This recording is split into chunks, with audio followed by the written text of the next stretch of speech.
Olá pessoal, sejam bem-vindos a mais um episódio do nosso podcast, o Dev Show. E hoje, como prometido alguns meses atrás, estamos gravando aqui o segundo episódio sobre RabbitMQ. Aê! Boa! Eu sou o André Seco e esse é o segundo episódio que está na nossa fila sobre Rabbit. Olá, eu sou o Luiz Carlos Faria e o MQP do Azure Service Bus não é o mesmo MQP do RabbitMQ. Olá pessoal, aqui é o Renato Groff e será que podemos usar Redis no lugar do Rabbit?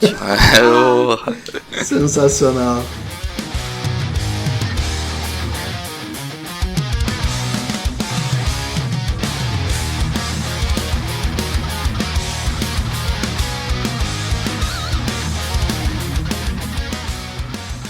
Muito bem, pessoal. Então, quem ainda não ouviu o nosso primeiro episódio de RabbitMQ, eu recomendo fortemente que ouça.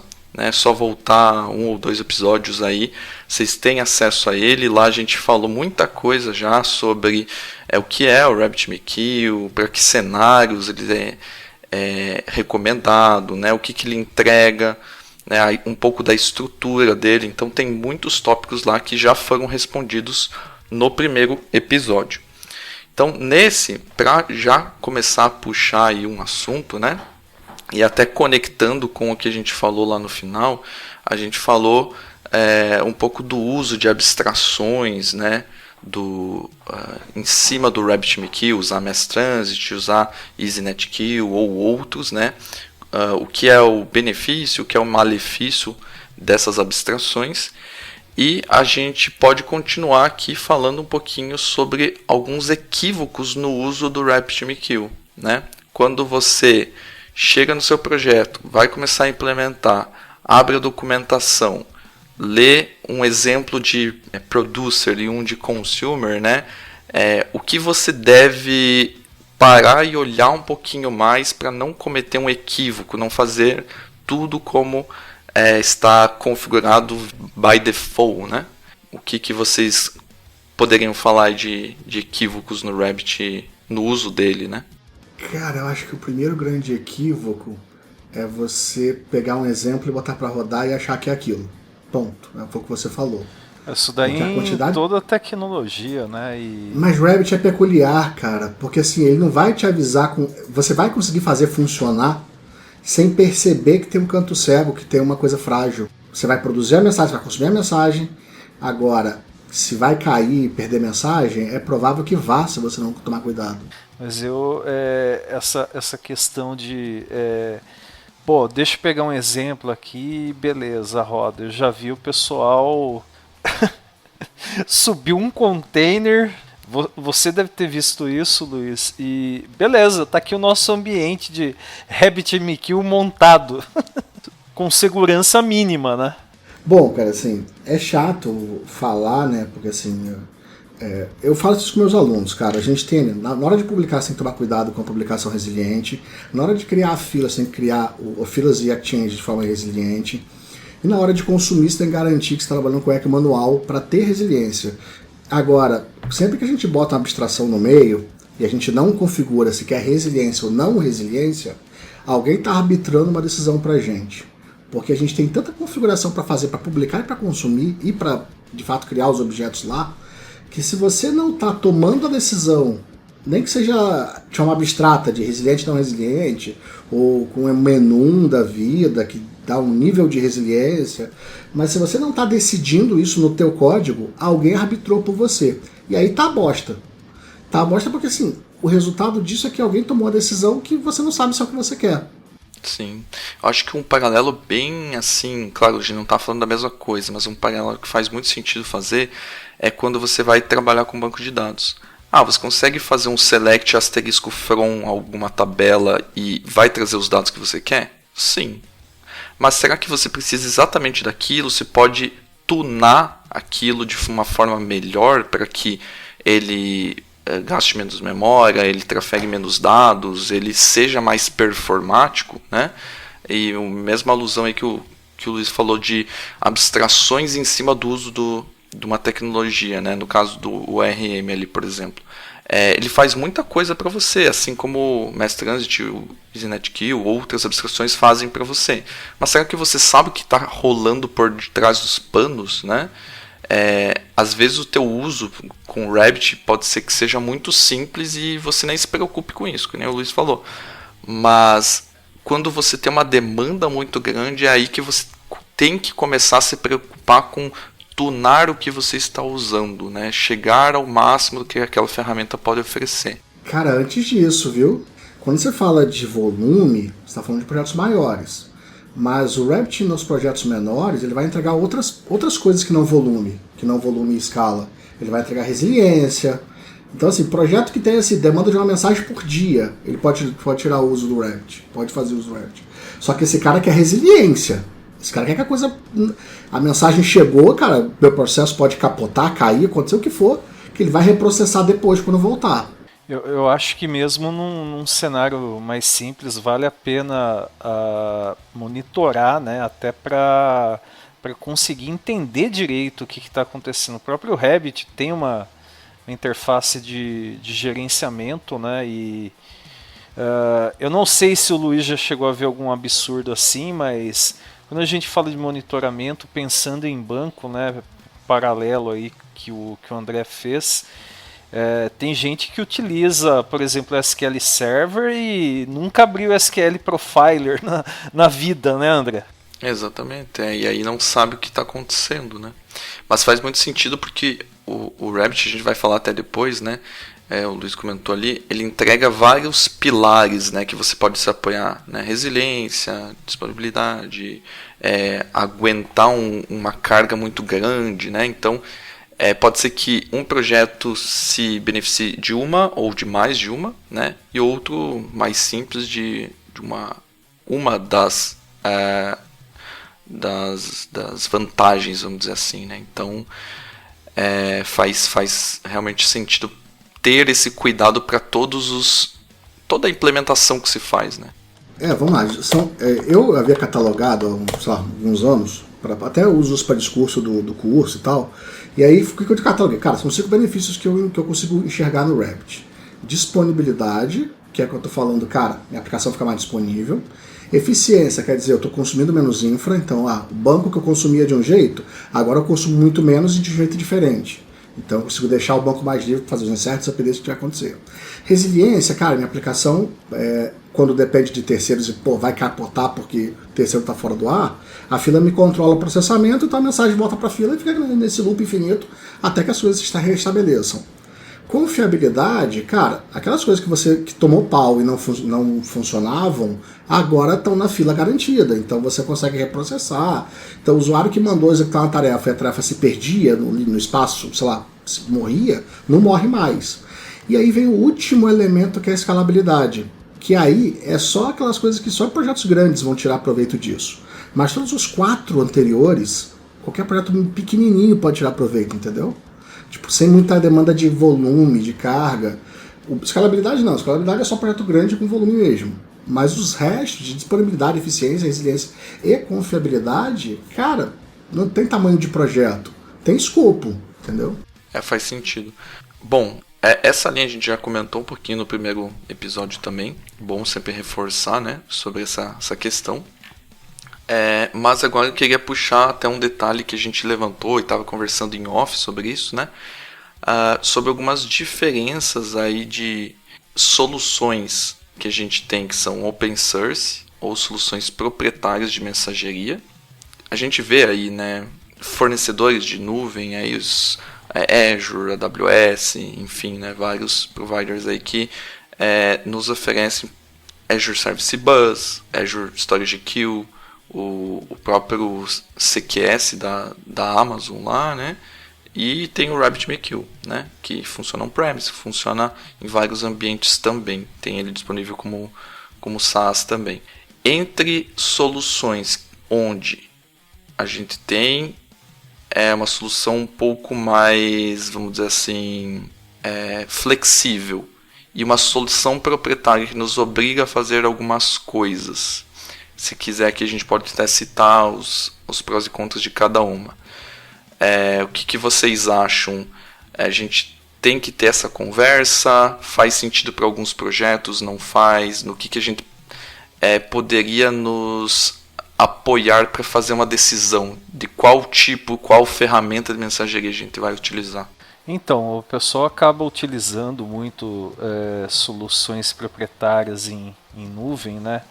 Tem soluções da AWS, no caso da Azure tem o Service Bus, pensando na facilidade de gerenciamento, né? O Azure, por exemplo, ele não tem uma oferta para RabbitMQ. Você consegue montar um ambiente de RabbitMQ, seja utilizando uma VM, tem template já pronto para isso. Sei lá, de repente, se você trabalha no AKS, você pode até configurar pelo AKS o seu ambiente, mas fica sob seu controle, né? Então isso acaba motivando o pessoal a trabalhar com Service Bus. E até como o André comentou antes, né, pouco antes aí da gente dar o start a essa gravação, estava sendo comentado, e foi até interessante um ponto que o Luiz levantou e que ele vai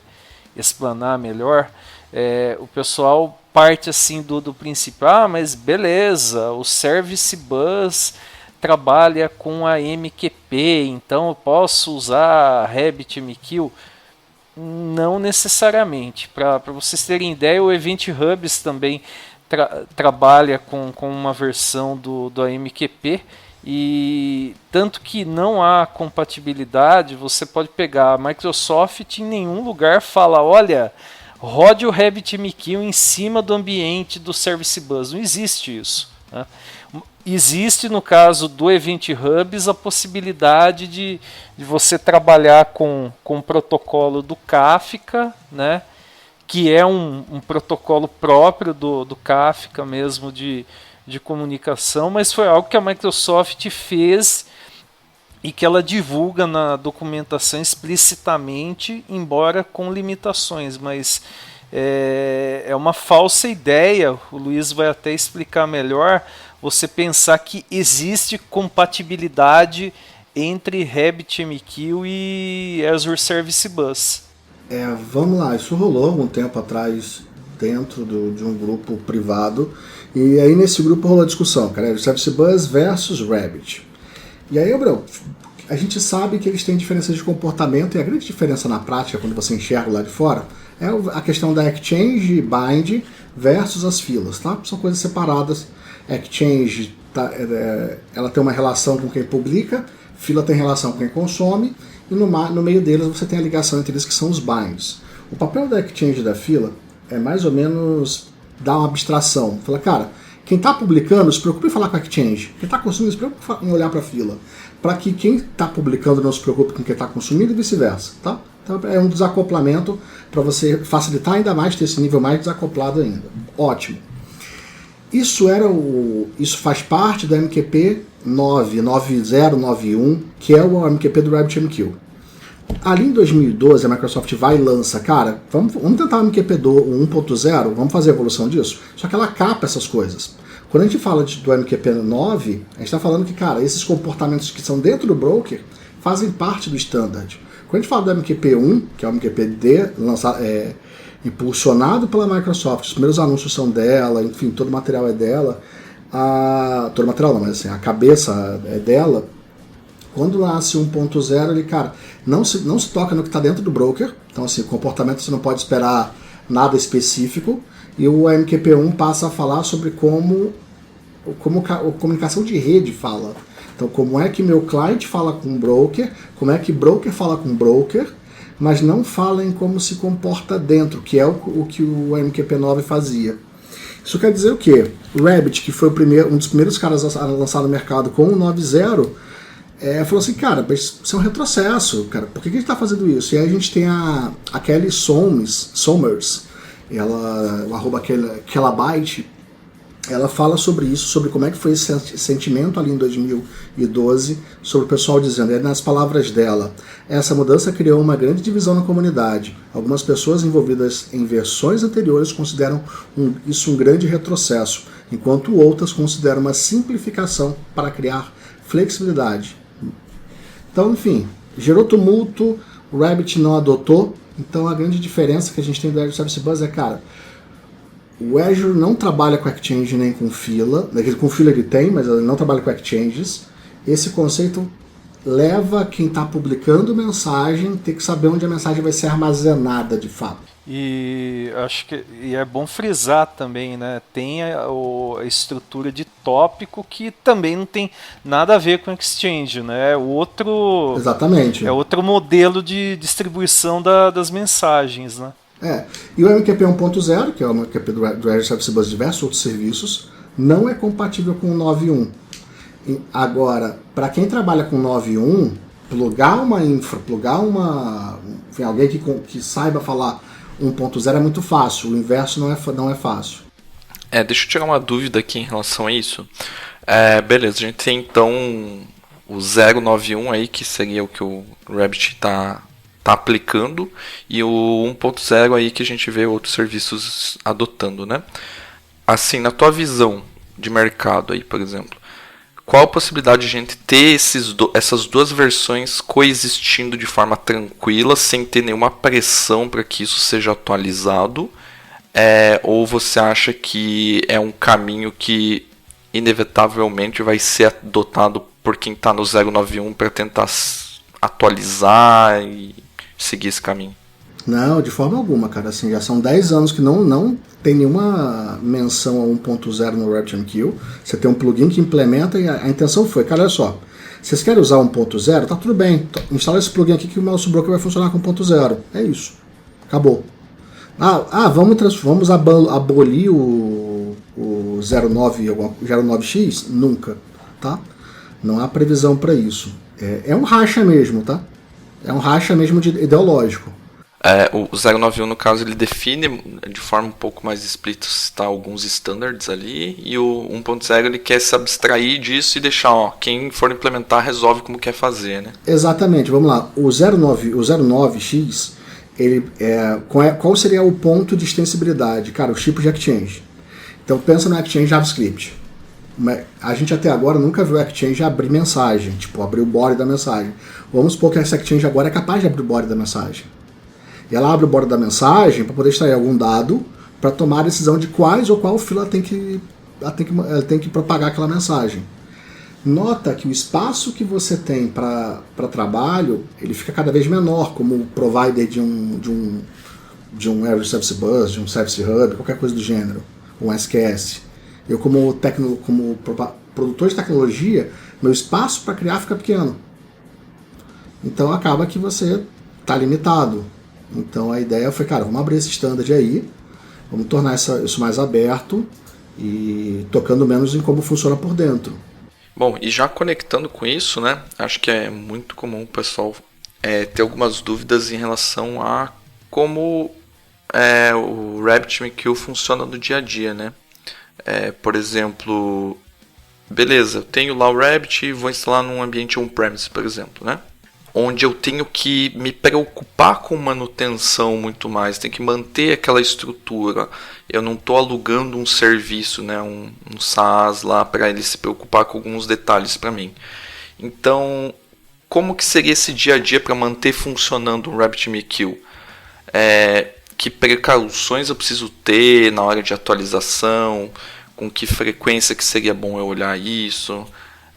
Preciso fazer backup, não preciso fazer backup do banco de dados dele, rollback, enfim. Entendi. Cara, primeiro ponto do dia a dia de produção, você tem que analisar as métricas dele com certa frequência, então botar o monitor ali do lado para poder saber, cara, como é que tá a CPU, memória. Na verdade ele tem os limites dele lá, eles têm os white marks, que são as marcas limite para ele. Então sempre que você sobe um cluster, cada nome ele vai ter lá, cara, meu white mark é X, geralmente é metade da memória do servidor. Então, se o próprio Rabbit passar da metade da memória do servidor, ele vai estourar e falar assim, cara, parei por aqui, estou consumindo demais. Me reconfigura. É mais ou menos essa a dinâmica dele. Então esse é um cara que quer monitorar. Então o primeiro ponto é esse. Outro é montar um cluster de fato. Então não é o negócio de montar um single server e acha que vai estar tudo bem. Funciona single server? Funciona. Tá? Nasceu assim, nasceu sem cluster e é isso aí. Mas é igual banco sem cluster. Mesmíssima coisa. Tão amador quanto. tá? Então, simples assim. Quando demandar mais capacidade aí, tiver um volume maior, aí você descobre que ficar na configuração default tá sendo um tiro no pé ou na cabeça, né? Exato. Aí beleza, mas vamos lá, vamos falar do processo de evolução desse cluster. Cara, para mim é olhar as versões Major, Minor e Patch. É usar Major e Minor. Sempre que mudar a Minor, você se abre o olho e valida. Qual é o processo para você validar isso? Cara, o Mnesia, que é o banco de dados do Rabbit, ele não é um cara que ele consegue ir para frente, quer dizer, sai da versão 1 para a versão 2. Se ele fizer isso, e você por acaso perceber que a versão 2 está ruim ou não é compatível com o que você quer, você não consegue voltar ele para 1. Tá? Então ele isso sempre é para frente, nunca para trás, nunca de volta. Então faz sentido você ter um backup sempre antes de cada migração, você fazer um backup para que, cara, quero voltar para a versão anterior, você vai ter que instalar o backup e só isso. Tá? O que aconteceu entre o upgrade e o restaurar o backup? Você perdeu. Então, porque você não vai voltar essa versão. Então tem que tomar cuidado com isso. É o cuidado que você tem que tomar e acabou também. Por exemplo, eu estou para migrar minha versão aqui. Quais são os passos que eu vou executar? Primeiro ponto, eu vou parar o meu Rabbit de produção por 2-3 minutos. Vou fazer uma cópia do disco, então do path onde está o Mnesia, vou copiar aquilo para outro path. Vou subir meu Rabbit de produção de novo. Tá? Então em menos de 3 minutos acontece. É o tempo de copiar o file system e, enfim, vai subir de novo. Deve ter 1,5 milhão de mensagens por lá. Legal. Vou subir uma versão nova nesse path copiado, que é para garantir, cara, vamos olhar para o mesmo file system, para o mesmo estrutura de diretórios, com a versão nova do Rabbit. Ele vai fazer upgrade do Mnesia, vai fazer todo o processo para mim. Vamos validar por algum tempo. Então eu vou rodar a aplicação em cima, vou validar se meus consumidores e publicadores estão funcionando bem, resiliência e tal. Validei, vou executar o processo Avera em produção. É isso. Beleza, então você faz tipo que uma homologação mesmo ali do processo de atualização, né? Isso, eu faço uma vez, meio que sem perigo nenhum. Vou validar as coisas acontecendo, validar a aplicação subindo. Claro que vou ter que fazer algumas mexidas para aquilo não gerar efeito em produção de fato, né? Não, tipo, consumir o que eu não consumi. Mas é isso, vou validar mesmo, Vera. Entendi. Você falou de cluster ali, fiquei com uma dúvida, por exemplo, assim, existe alguma métrica, a não ser a questão até de memória que você comentou, se tiver consumindo mais do que metade da RAM ali, por exemplo, do servidor, é um ponto de atenção, né? Em que momento que a gente sabe se a gente precisa de um cluster ou não? Sempre precisa, ponto. Sempre precisa. É igual banco, sempre precisa. É considerado uma boa prática, no caso. Então. Vamos lá. Um banco de dados, você confia num banco que está só numa máquina? Se for algo muito crítico para a empresa, certamente que não, né? Pois é a mesma coisa, entendeu? Porque assim, o cluster ele é uma questão de resiliência. Então, assim, ele trabalha com Raft, com consenso Raft. Isso quer dizer o quê? A mensagem chega em 1, vai distribuir para N, então a mensagem não está duplicada. Se aquele nó perder... tipo, se pegar hipoteticamente, olha, eu tenho aqui uma solução para processar pagamentos, por exemplo. Hipoteticamente, estou usando o RabbitMQ. Se você não tiver redundância num caso desse, dinheiro você vai perder, você vai ter que fazer reembolso, pode ser que uma fraude passe batido, tudo isso, né? E no caso de, por exemplo, o Mongo é recomendado ter 3 nós ali no mínimo, né? Padrão de Raft, cara. Todo mundo trabalha com esse padrão de Raft. Então, o 3 nós são 3 nós ativos. Se você perder um deles, com 3 nós sua resiliência é 0. Com 4 é 1. Com 5 é 2. Entendeu? É essa parada. Então, com 3 nós, você está à mercê. Se cair um nó, você perdeu a rede. Com 4 nós, você pode cair 1. Com 5 nós, podem cair 2. E por aí vai. Então, o mínimo são 3. Certo. E daí, para isso, você provisiona 3 máquinas no on-premise lá, para daí subir. Sim, ou 3 containers em nós diferentes. Tipo, eu tenho pod, eu tenho um cluster Kubernetes com 4 nós. Mas, cara, então eu vou configurar para cada nó, para o Rabbit estar em cada nó, ponto. Para que eu não tenha 2 na mesma máquina, porque aí é zoeira. E aí ele se vira, tipo, qual nó vai receber essa mensagem para replicar ela para os outros nós. Qualquer um. Como é que funciona essa estratégia? Antigamente era mais chato, hoje você tem um plugin para isso. Então você tem um plugin baseado em Service Discovery, com base no Consul. Você tem Consul e outro cara também que eu não lembro qual era. TCD, lembrei. Você tem Consul, TCD e eu acho que tem mais plugins para isso. Então você habilita na configuração. Cara, tô falando com a TCD, eu tô falando com o Consul. Eles são cara de Service Discovery. E agora você tem a descoberta dos outros nós do teu cluster. E o próprio Rabbit se vira em conversar com os outros nós, enfim, tornar essa parada funcional. Como na prática a gente vê muita aplicação sem banco de produção, sem banco clusterizado em produção, só tem uma máquina mesmo, com o Rabbit também acontece isso, tá? Se você tiver que decidir como trabalhar com o Rabbit na tua empresa, olha para o teu banco de dados e copia a estratégia, ponto. Não, eu ia comentar que é exatamente isso que acontece na maioria das empresas, né? Tipo, você tem um banco só, você não... É difícil você ver uma empresa, claro que tem, né? Mas assim, que trabalhe por default com um cluster de banco. É sempre quando você já percebe algum movimento que você precisa ir além ou dar alguma M, né? Mas enfim, geralmente o pessoal trabalha com um banco só, às vezes com um cliente menor e tal, não se preocupa tanto com isso.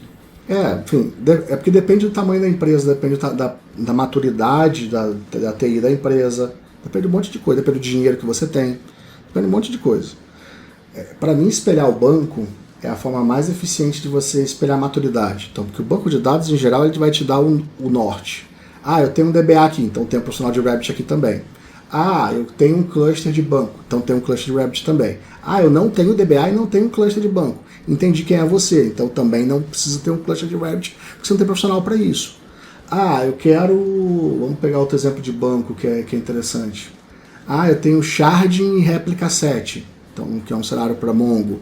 Então, beleza, você precisa de um cluster, você precisa de volume grande para processar algo que demanda isso. Isso tudo, você espelhar o banco de dados, te dá a dimensão certa para um monte de decisão técnica na TI. Porque o banco, em geral, é o gargalo, é o mais chato de fazer funcionar bem, é o mais complicado. Então, para o Rabbit, eu recomendo isso sempre. Tipo, olha para o banco de dados. Se o banco de dados tem cluster, copia cluster. Se não tem cluster, não precisa copiar. Se tem, sei lá, enfim, volume, tamanho de máquina. Meu banco é grande, minha máquina é grande. O teu Rabbit também tem que ser grande. Eu acho que tem profissional, não tem profissional. Para mim é isso. É importante que não é uma constante, você instala, configura daquela forma e vai deixar lá, né? É sempre aquele ponto que a gente fala. Constantemente monitorando, você não vai esquecer alguma coisa. Vê que está subindo os níveis, alguma coisa, ou está caindo, ou está acontecendo alguma coisa, você tem que tomar alguma providência, né? Então não é instalar e esquecer.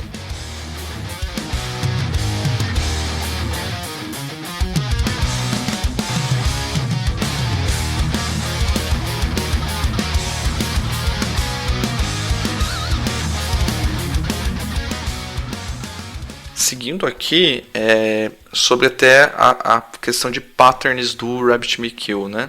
A gente sabe que para trabalhar com mensageria a gente já tem uma série aí de conceitos, de boas práticas de como trabalhar com mensageria, né?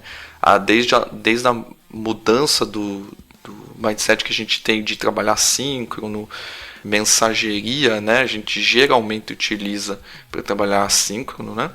Uhum. Então, a gente tem já uma série de conceitos que a gente precisa seguir.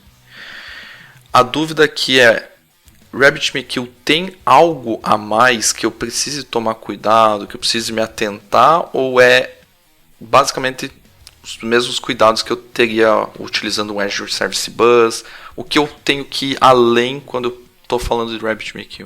Cara, para mim é esse pensamento de isolar quem publica de quem consome. Então, quem publica não sabe quais filas vai publicar, quem consome não sabe de qual exchange vem a mensagem. Separar isso de forma relativamente rígida, forte, te dá uma indireção muito grande, desacopla muito e te dá um poder muito absurdo. Então, por exemplo, tem gente que faz event driven. Então você vai lá, tem que publicar um evento. Se você demole na hora de publicar evento, você vai publicar o evento 40 milhões de vezes, porque para cada consumidor você publica um evento, sabe? Tipo, você faz errado e você está preocupado em que fila você tem que receber aquilo. Então, quando você fala com o Rabbit, você consegue falar, cara, publica um evento nessa Exchange, ponto. Quais filas precisam escutar isso? É o Rabbit que lida com isso, não é quem publica. Quem publica, só publica. Quem tem que se preocupar com quem precisa consumir aquilo, ou quais filas vão aquela mensagem, é uma configuração no Rabbit, não é na aplicação que publica. E é exatamente para isso, para que a aplicação passou a publicar em janeiro. Em fevereiro nasceu a segunda aplicação que consome, em março, e daqui até o final do ano, pode uma por mês, uma por semana, nascer aplicações que dependem da mesma mensagem, que o publisher não precisa ser alterado, não precisa ser modificado, não precisa ter um while dentro dele, um for, nada disso. É esse tipo de coisa que a gente tem que tomar cuidado. Eu acho que aí acaba voltando, né, o papo do começo, né? O cara entende que a única estrutura que tem no RabbitMQ é fila e desconhece o conceito de exchange, e daí, como você falou, acontece um evento, o cara sai publicando num monte de fila, de repente esquece, bagunça tudo, e daí aquele pandemônio para resolver, né? Gerar mais deployment. Para cada fila nova ele vai fazer um deployment. Uma configuração, um deployment, um acoplamento. Exatamente, né? Isso que eu ia falar. O Rabbit, se você for ver, né, ele já funciona como um cara que abstrai muita coisa de você. Então você manda para um lugar que tem uma estrutura que já é uma abstração que vai rotear a mensagem de como você quiser, baseado em vários propriedades, no header, enfim, para diversas filas. Então, no momento que você precisar ter uma manobra ali, você simplesmente configura no seu Rabbit. Você não vai gerar um novo deployment, não vai fazer nada, né? Coisas que a gente vê assim, fazendo paralelo também, né? Quando a gente trabalha com injeção de dependência, lá a gente utiliza as nossas interfaces, mas quem vai realmente executar o código e tem os detalhes de como isso é feito é a classe concreta. Então, trate o Rabbit como uma classe concreta internamente, que ele vai ter as suas próprias configurações, seus próprios roteamentos ali, e você no código está simplesmente chamando ali, apontando para uma exchange, e ele vai decidir o resto baseado nas tuas configurações lá no Rabbit, né? Acho que simplifica um monte, até em produção, né? Eu fico imaginando aqui, por exemplo, coloca um novo consumer para, sei lá, processar, mandar e-mail para alguém. Só que você quer conectar numa fila que já quer criar mais uma fila baseado num roteamento que se configura lá numa exchange. Então isso fica muito fácil de fazer e plugar, né? Essa extensibilidade aí dele, acho que facilita bastante. Uhum. Show. E agora a gente falou, né, a questão, ok, Rabbit trabalha aí com mensageria, a gente vê falar mensageria simplesmente de forma geral, na verdade, né, quando a gente está falando de assincronismo. Mas quando eu tenho que fazer chamada assíncrona, Luiz, por exemplo, tenho 2 microserviços. Tenho que fazer uma chamada para um microserviço, que é o cadastro, por exemplo, de um cliente.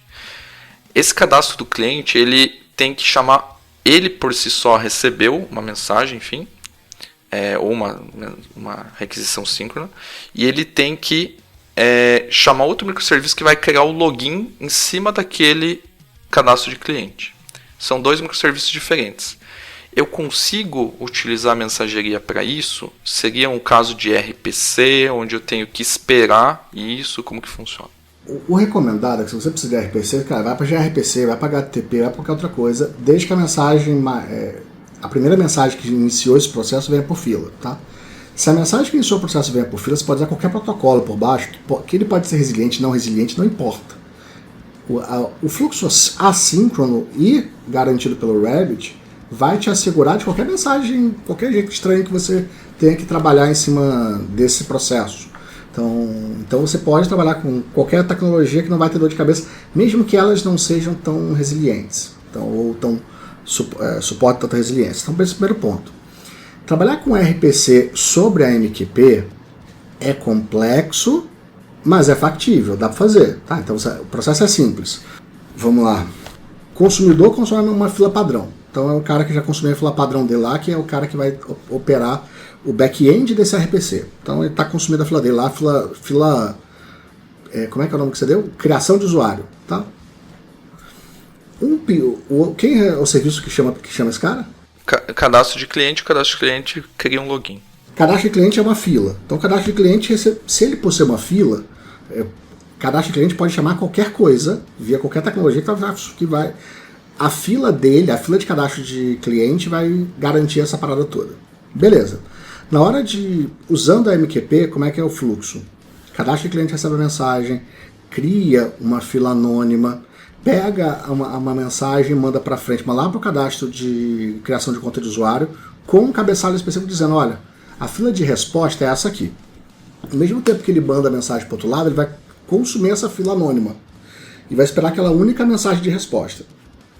O serviço lá de criação de usuário vai receber a mensagem, processar, executar todas as operações. No final, ele vai pegar, cara, essa mensagem tinha um cabeçalho aqui de reply to, de um endereço de resposta?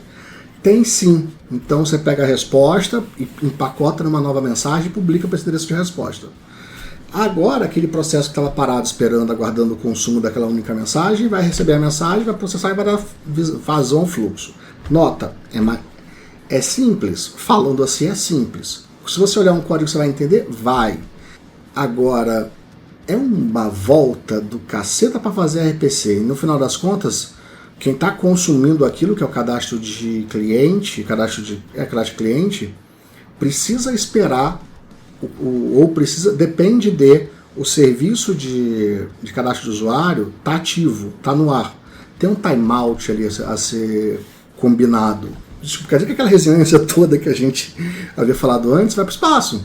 Tá, beleza. Eu entendi esse ponto. Então, se a gente utilizasse, por exemplo, uma comunicação com gRPC entre esses microserviços, eu teria o mesmo ganho e não teria a parte que mesmo com o Rabbit não faria sentido, que é a parte de resiliência, por exemplo, porque estou esperando uma mensagem que eu tenho que responder para o meu usuário, isso de forma síncrona. Eu estou esperando algo para ele saber o resultado, né? Não quero ficar reprocessando e reprocessando como é uma tarefa assíncrona, por exemplo. Então, em que casos que o RPC faz sentido sobre a MQP? Cara, pensa que você tem no back-end, você precisa escalar dinamicamente. Vamos lá, HTTP é o inferno, por quê? Load balance é o limitador. Se subir uma instância nova, load balance, conseguir fazer a conexão com ele e tal, isso não é coisa rápida, tá? Então tem uma escala repentina, muito repentina. RPC via MQP é uma boa solução. Então, picos que você tem ali no cenário de, cara, vou dar um exemplo. Uma campanha de Instagram faz chegar um carrilhão de gente na tua aplicação. Aí você consegue, se você definir os timeouts bonitinhos, você consegue ter vantagem aí. Mas, então, agora, tentar ser assíncrono de fato, sem o RPC, aí o ganho é absurdo de diversas formas e você aguenta o que você imaginar. Mas aqui eu consigo, por exemplo, subir mais workers. Então pensa que eu estou mandando mensagem, e aí eu mandei a mensagem, não tem ninguém para consumir ainda, mas eu estou ao mesmo tempo, eu acabei de identificar que a minha infra está crescendo desordenadamente, e estou botando para entupir de worker ali, para processar aquilo. Então a minha capacidade de responder uma carga abrupta é muito grande. E sem a definição, sem o problema de ter que lidar com o load balance, que é o intermediador que passa para frente. Cada worker que sobe, ele pega da fila. Então ele, quando estiver pronto, pega. Não é igual uma aplicação web em que você manda para frente e você nem sabe se o cara consegue responder para você. Quando o proxy reverso ou o load balance passa para frente, ele supõe que aquela aplicação consegue responder. Certo. Então, assim, deixa eu ver se eu entendi se faz sentido, tá? Por exemplo, quando tá crescendo essa mesma questão que você falou, cresceu uma campanha lá e quem tá... O último serviço, por exemplo, lá de cadastro de login lá que eu tava comentando, vai receber uma pancada de coisa, eu consigo naquele lado escalar novos workers para trabalhar e responder para essas filas anônimas que vão sendo criadas conforme vão sendo colocados esses itens na fila também. Então eu ganho em escalabilidade, mas não necessariamente em resiliência, né? Pelo contrário, a resiliência você perde. Exatamente. Você perde porque há um timeout. Esse é o ponto. Sim, que é porque é característica da questão do RPC mesmo. Isso, né? isso. Se você espera uma resposta, quer dizer que você vai esperar por quanto tempo? Eu posso esperar 2 minutos, tá bom. Durante esses 2 minutos, eu só posso ficar offline no outro serviço por 2 minutos. Ou por menos de 2, talvez. Esse é meu problema, entendeu? No modelo assíncrono, de fato, eu posso ficar offline indefinidamente, por meses, por anos, por dias, por horas, por minutos. Não faz diferença para quem consome. Eu fiz minha parte, passei para frente a mensagem. Se tem alguém para consumir ou não, não importa.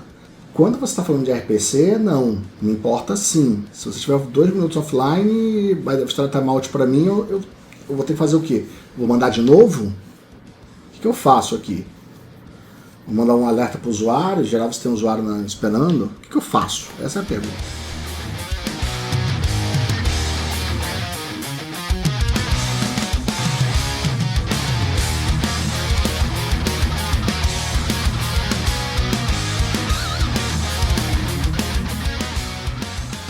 Beleza.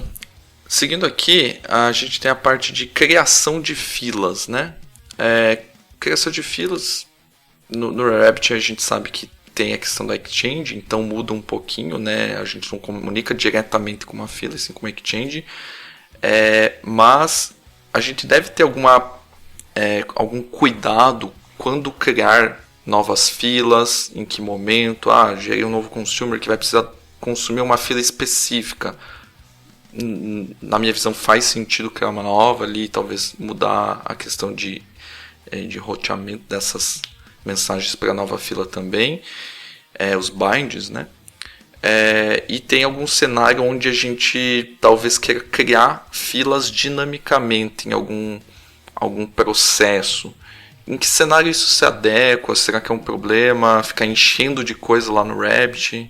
Não tem um limite não, tá? Se não tem essa regra. O que eu vejo mais, tá? Padrão. Quando eu crio uma nova fila, cara, quando eu tenho um tipo diferente de mensagem para tratar. Esse é um ponto. Então é muito difícil você ter filas mutantes e que ela aceita vários tipos de mensagens. Isso não é muito comum, não. Trabalhar com esse tipos muito diferentes de mensagem fica ruim, tá? Porque geralmente você tem motivos diferentes para escalar. Então, se você aglutinar muitos tipos, fica difícil de trabalhar, dificulta bastante. É possível, mas, cara, é bem bizarro. Criar dinamicamente, cara, super comum, tá? Então, por exemplo, em startup da aplicação, o que é o migration para um banco de dados é criar filas e binds para o consumidor. E já quem publica, o que é o migration do publicador? Criar exchange, tá? Agora, uma coisa que tem que estar clara é que geralmente falar diretamente com o Rabbit não acontece em aplicações fora da minha infra. Então, por exemplo, não vou expor meu Rabbit para um parceiro, sacou? Para um parceiro eu exponho um Web API que vai ser bem enxuto, que vai falar com o Rabbit, mas para o parceiro eu exponho um protocolo diferente. Não é comum que eu deixe meu Rabbit, por exemplo, aberto para o cara criar fila e mensagem. Não, nada disso. Então, geralmente você está falando de trabalho dentro de casa mesmo. Mesmo esquema do banco de dados, né? Você nunca vai abrir a conexão com o banco e a porta lá, um usuário e senha para o cara ir criando tabela e coisas, né? Mas tem uma relação diferente aí que tá. Um dos medos que eu vejo muita gente quando está desenvolvendo fala, cara, eu crio uma fila igual criar uma tabela no banco. O nível de criticidade, a importância, ser tamanha quanto? Não. Você tem muito mais motivos para criar filas, dropar, enfim, do que motivos para criar tabelas em banco. Então, vamos dar um exemplo.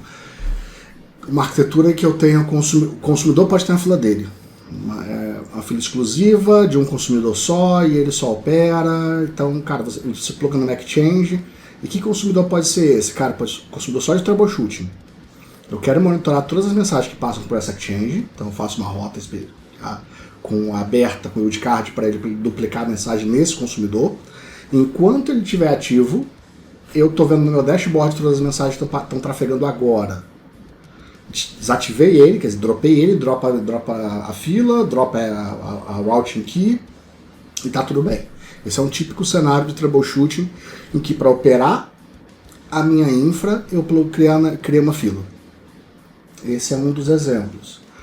Outro exemplo possível é, sei lá, tô botando um item novo que vai consumir o mesmo evento. Tem um evento de criação de usuário. Existia ali 2 tarefas, agora eu quero botar um envio de e-mail a mais. Cara, eu crio um processo novo que faz o envio de e-mail baseado no evento de criação de usuário e simplesmente subo o meu processo que vai, ao subir, criar dinamicamente a própria fila, criar o bind da exchange com a fila baseada na routing key certa ou nos cabeçalhos certos, dependendo do tipo de routing key, vai tudo bem. Show. Essa questão da tabela ali faz sentido.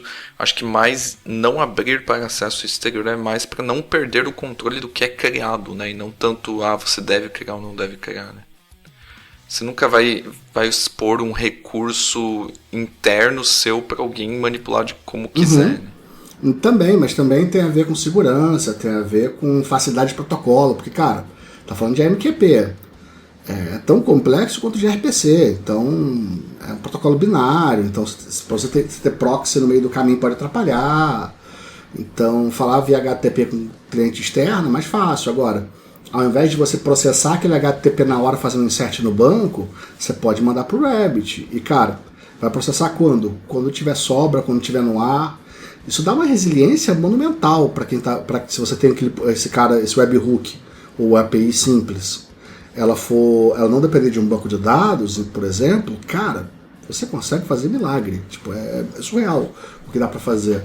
Certo. Tem um item aqui que é até uma dúvida minha e não tá na nossa pauta aqui, mas, por exemplo, no caso de a gente ter aí um payload que chega numa API muito grande, né? A gente vê várias opções aí de mensageria, né, de ferramentas que trabalham com isso, que tem limitação com o tamanho da mensagem. A mensagem de é 64K, ou 256, ou 1 MB, ou 2 MB no máximo, né?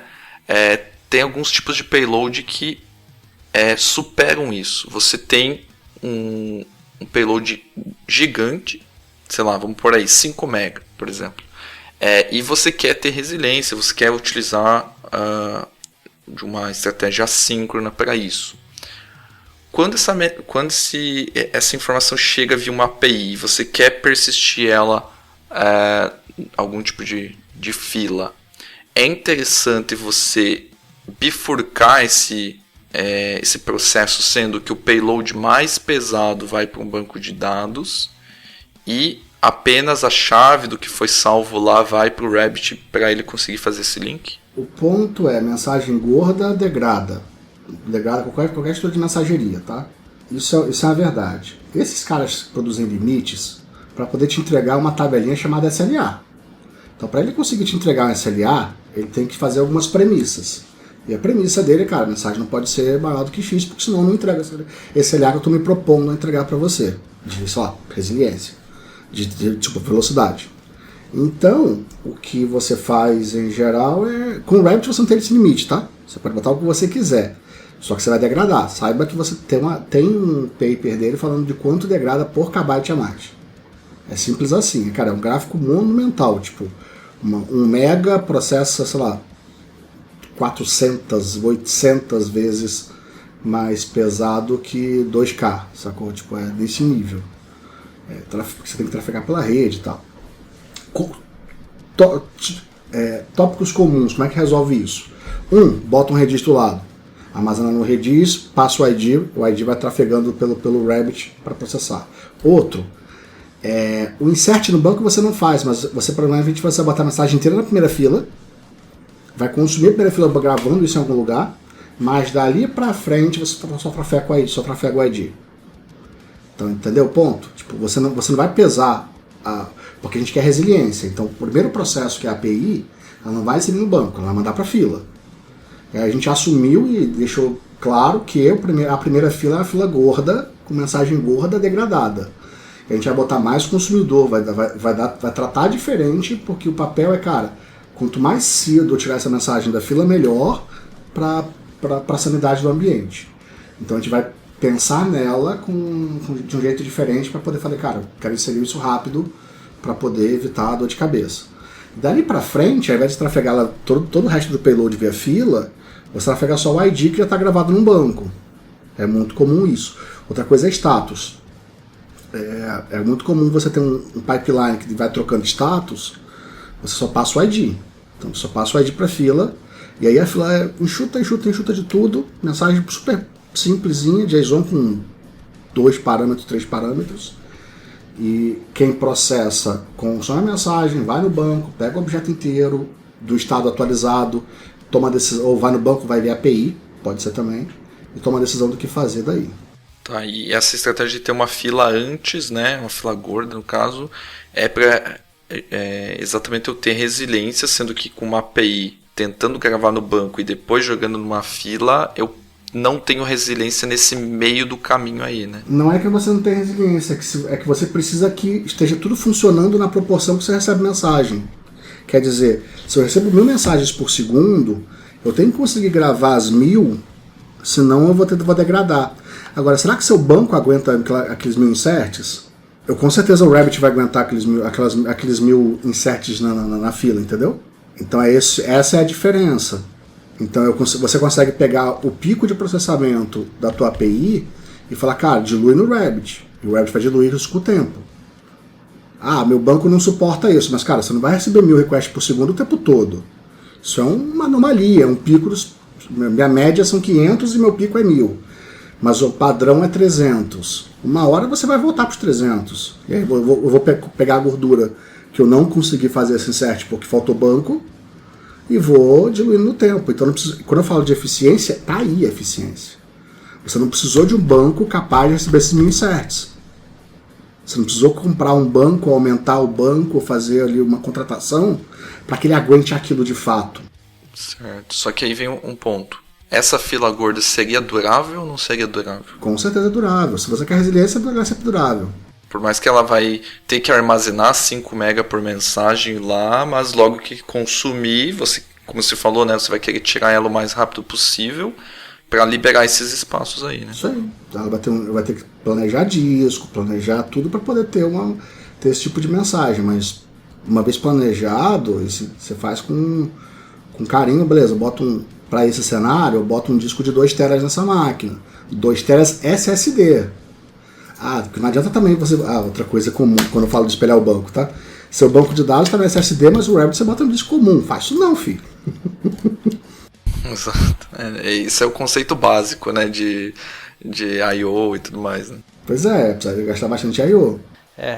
E mesmo na nuvem, né, é falsa ilusão que você tem uma capacidade infinita, né? Sim, justo. Show de bola. Na questão de, já que a gente está falando aí de ter resiliência, né, precisar reprocessar alguma mensagem, né, na categoria de retry, né, vamos supor aí que eu tenho, né, a gente vai falar de EC manual, EC automático depois, mas eu estou num fluxo onde eu peguei uma mensagem da fila, estou processando e não completei, não dei o EC, né, não dei o EC da minha mensagem lá no final. O que acontece com essa mensagem? Por exemplo, no Azure Service Bus, lá no Azure Storage Queue, enfim, você consegue configurar que você quer que essa mensagem ela volte para a fila com um tempo de visibilidade lá de, sei lá, 30 segundos, sendo que ela ainda não foi confirmada. E isso por X vezes, né? Se ficar processando 5 vezes aquela mensagem que já foi sendo tentada, você pode configurar que ela vai para uma mensagem, para uma dead letter, por exemplo, né? No Rabbit isso funciona mais ou menos parecido. É diferente, então, por exemplo, você não consegue impor a quantidade. Para você impor a quantidade, você tem que fazer um processo que é criar uma fila adicional. São 2 filas. Então você faz a primeira, que é toda falha vai sempre para essa primeira, que aí você bota um worker genérico ali nela. Esse worker genérico vai falar assim, cara, qual é o número de retry dela? É 0. Tá bom, volta para a original. Então você bota um cara genérico que faz isso por você.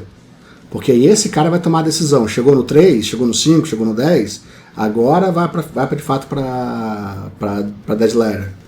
Então esse cara toma a decisão por você. Por padrão, quando você trabalha com resiliência, cara, é retry infinito. Tipo, não, é indefinidamente, entendeu? Por padrão é assim. E você não consegue ir modificando a mensagem, né? Então, tipo, você não consegue ir colocando na própria payload da mensagem um retry 1, 2, 3, 4. Agora, cada rejeição ou cada rejection no EC que você dá, a mensagem recebe um incremento no cabeçalho sozinha. Que esse outro consumidor consegue tratar. E você não conseguiria tratar nesse mesmo consumidor, em um consumidor só, olhando para esse header também e fazendo uma verificação, por exemplo, se estiver acima de 5, dead letter. Porque você tem a rejeição e o NEC, os dois vão mandar para dead letter. Não, você pode fazer um NEC com retry. Dá pra fazer sim, cara, dá pra fazer sim. Só para não ter que ter esse outro fluxo, por exemplo, de um genérico que fica lendo, né? Dá pra fazer sim, dá sim. Eu que não pensei nessa possibilidade. Quero incorporar nele mesmo esse retry? Dá sim. Show de bola, que daí já simplifica, né? Tá, é boa coisa de fazer, não tá aqui. E você comentou de ir para dead letter. Um NEC ou um reject, ambos vão para a dead letter configurada? Vão, todos dois. Beleza, então descartar sempre a ponto uma dead letter. E você tem a possibilidade de não rotear isso também e simplesmente perder a mensagem, né? Pode sim. Não é comum, tá? Se você não é comum, mas pode. Então ele é bem flexível nesse ponto, né? Show, falamos de retry aí. Vamos para o ponto aí que a gente estava até falando de gravar em disco, ter um SSD, né? Durabilidade, né? Quando que a gente deve marcar uma estrutura como durável? Quando que é interessante a gente salvar ela em disco para poder recuperar depois, né? Fica meio óbvio falando assim, mas vamos deixar bem específico para o pessoal que está ouvindo também assimilar, né? O que é uma exchange durável e uma fila durável? São aquelas filas que, se você tombar o servidor, desligar ou subir novamente, elas vão estar lá. Vão instalar com dados? Sim, com os seus dados. A Exchange vai estar com as suas mensagens nela? Não, porque ela não tem mensagem, mas a fila vai sim, que é a fila que tem mensagem. Lembrando que a Exchange é só roteamento. Mas é importante que ela seja durável, porque você precisa que as configurações estejam lá de volta. Então esse é um cenário, cara, sim, se eu quero resiliência, se eu quero durabilidade, sim, tem que estar marcado. Do ponto de vista dos consumos de RPC, aquelas filas anônimas, aquela, por exemplo, é o tipo de coisa que não é durável. Tá, criei uma fila anônima exclusiva só para que eu consuma em memória enquanto aquele processo, que é aquela chamada que eu recebi, estiver ativa. Esse é um cara não durável. O servidor caiu, você vai estar out da tua conexão, vai tudo morrer e você vai começar o processamento de novo. Show de bola. Por curiosidade, você já testou colocar uma exchange como não durável e uma fila como durável? O que acontece? Quando você starta o servidor, ela não aparece. A exchange não vai ser dropada. Porque é como se fosse um cadastro mesmo, né? Agora, uma coisa que vai acontecer é o seguinte: a mensagem também precisa ser durável ou transiente. Mensagem durável escreve em disco, mensagem não durável fica em memória só. E quem decide isso é quem publica. Sim, e a diferença com certeza ela antes entra em memória e vai ser salva em disco. A diferença de tempo disso é questão, assim, ridícula, né? Na verdade, quando você pensa em EC de publicação, quando ela chega na fila, ela já é persistida, ponto. O Rabbit é desenhado para não ter perda, ponto. Essa é a parada. Então, assim, zero perda. Então você perde mensagem no Rabbit como você perde insert no banco. Nessa proporção. É isso. Então dá pra falar que é consistente nessa questão. Sim. Agora, você precisa habilitar essas coisinhas, tá? Tem um monte de... Lembra que a gente tá falando de, cara, eu tô falando de fila durável, tô falando de mensagem persistente, tô falando de exchange. Cara, exchange é a que menos precisa, mas precisa também. E a publicação, né? Porque é a mensagem que a gente tá trafegando. Então, é um monte de detalhezinho. E para consumir a mensagem, tem que ter, que é o próximo tópico, EC manual. Se você quer resiliência, EC manual. Show. E esse é o ponto que eu acho que a gente pode bater bem na tecla, né? Que, inclusive em lives e tal, a gente comenta que é uma das coisas que acaba passando batido muitas vezes tanto pelas abstrações que a gente vê no mercado ou outros serviços que trabalham de forma diferente, né? Então, sério que eu preciso colocar mais uma linha lá falando que eu quero dar um EQ, em vez de ele entender que eu consegui ou não consegui, né?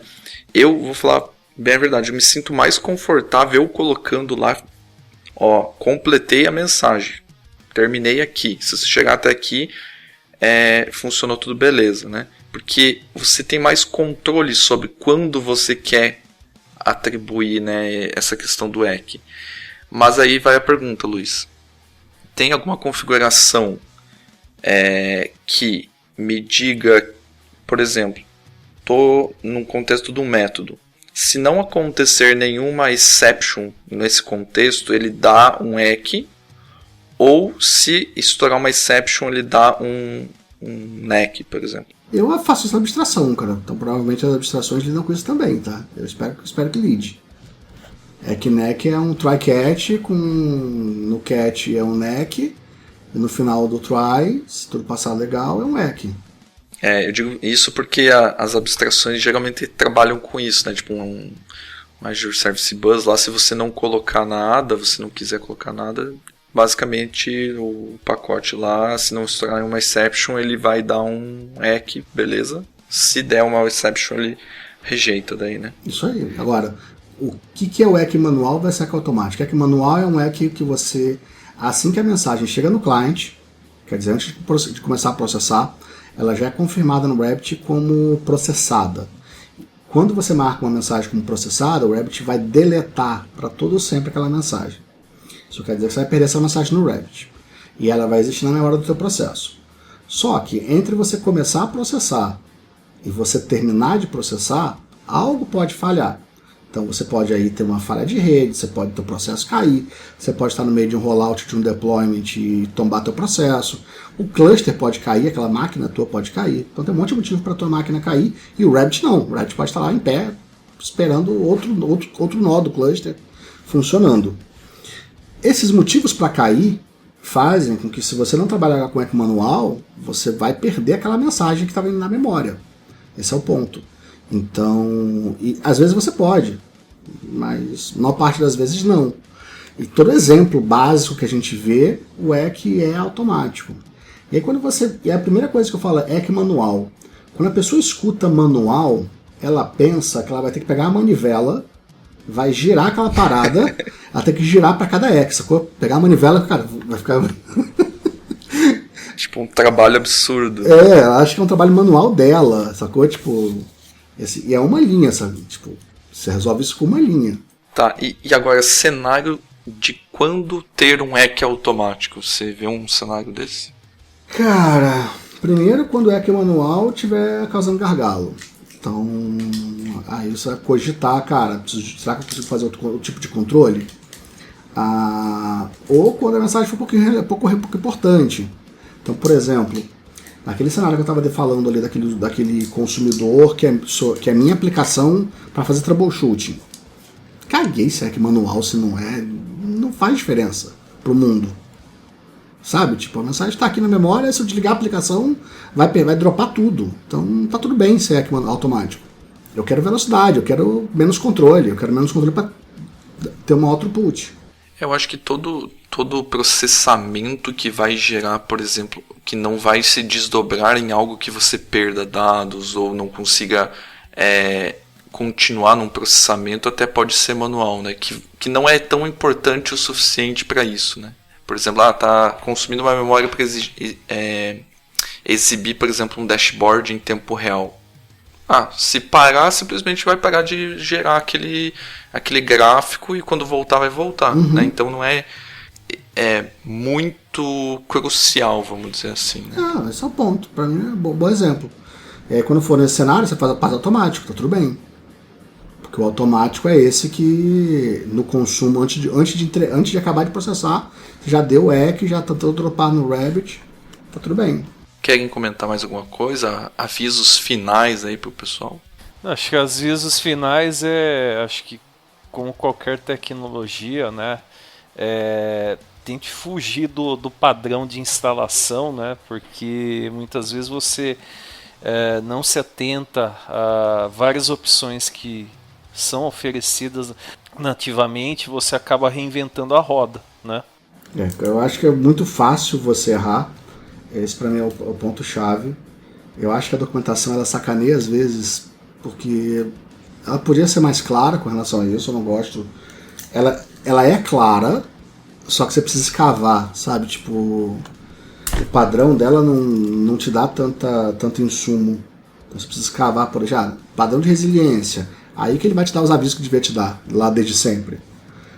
Padrão de throughput alto. Aí que ele vai te dar as informações que você precisa para poder entender de, cara, volume, tamanho de fila, tamanho de mensagem. Então isso vira, tipo, você às vezes fica meio órfão dessas coisas no lugar certo. Acho que a documentação ela tá meio que fora de eixo. Então, deixa eu explicar aqui o que é uma fila. Em outro lugar eu explico as consequências de uma decisão errada num delivery mode da vida.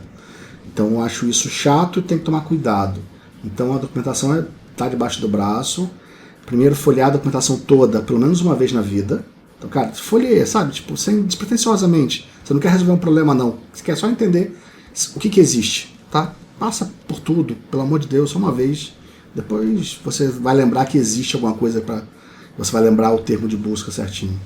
Lembrando que não precisa decorar tudo, né? Você só precisa lembrar que tem um ponto de atenção que naquele momento que você está escrevendo, está implementando lá, você, vou voltar lá para dar uma olhada. Exatamente. Isso é bem comum. Assim, negócio de memória, esquece isso, não vai ficar com a operação de memória, não. Tem que ter um ponto de atenção para saber pesquisar, é isso só.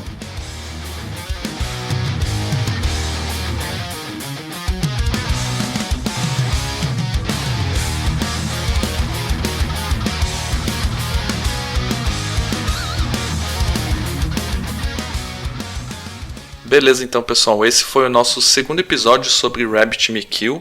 Acredito que a gente conseguiu cobrir bastante aí dos pontos que geralmente a gente recebe dúvidas em lives e tudo mais.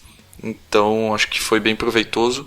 Pedindo aqui para vocês deixarem os seus feedbacks lá no devshow.com.br, no link do post, né, vai ter os comentários. Podem deixar seus feedbacks para nós. Lembrando também que o nosso podcast está no Spotify, no iTunes, no Deezer, e você também pode ouvir diretamente no nosso site. Lembrando que tem os links aqui do curso do Luiz para RabbitMQ, tem os links das demais coisas que a gente comentou durante esse episódio.